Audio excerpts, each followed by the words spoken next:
کیا ہم پہلی بار پیدا کر کے تھک گئے؟ نہیں، بلکہ یہ اثر نو پیدا کرنے کے بارے میں شک میں پڑے ہوئے ہیں۔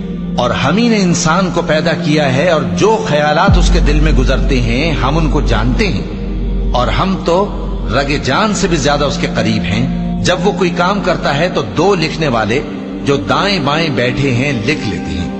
کوئی بات اس کی زبان پر نہیں آتی مگر ایک نگہبان اس کے پاس لکھ لینے کو تیار رہتا ہے۔ اور موت کی بے ہوشی حقیقت کھولنے کو طاری ہو گئی۔ اے انسان، یہی وہ حالت ہے جس سے تو بھاگتا تھا، اور سور پھونکا جائے گا، یہی عذاب کی دھمکی کا دن ہے۔ اور ہر شخص ہمارے سامنے اس حال میں آئے گا کہ ایک فرشتہ اس کے ساتھ ہانکنے والا ہوگا اور ایک اس کے اعمال کی گواہی دینے والا۔ یہ وہ دن ہے کہ اس سے تو غافل ہو رہا تھا، اب ہم نے تجھ پر سے پردہ اٹھا دیا تو آج تیری نگاہ تیز ہے۔ اور اس کا ہم نشی فرشتہ کہے گا کہ یہ اعمال نامہ میرے پاس تیار ہے۔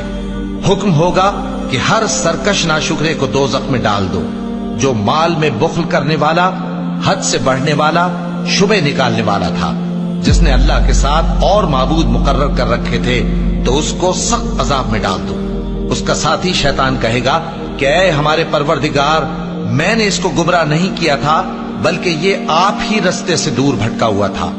اللہ کہے گا کہ میرے حضور میں رد و قد نہ کرو، میں تمہارے پاس پہلے ہی عذاب کی وعید بھیج چکا تھا۔ میرے ہاں بات بدلہ نہیں کرتی، اور میں بندوں پر ظلم کرنے والا نہیں۔ اس دن ہم دوزخ سے پوچھیں گے کہ کیا تو بھر گئی؟ وہ کہے گی کہ کچھ اور بھی ہے۔ اور بہشت پرہیزگاروں کے قریب کر دی جائے گی کہ ان سے مطلق دور نہ ہوگی۔ یہی وہ چیز ہے جس کا تم سے وعدہ کیا جاتا تھا، یعنی ہر رجوع لانے والے، حفاظت کرنے والے سے، جو رحمان سے بن دیکھے ڈرتا رہا اور رجوع کرنے والا دل لے کر آیا، اس میں سلامتی کے ساتھ داخل ہو جاؤ۔ یہ ہمیشہ رہنے کا دن ہے، وہاں جو چاہیں گے ان کے لیے حاضر ہوگا، اور ہمارے ہاں اور بھی بہت کچھ ہے۔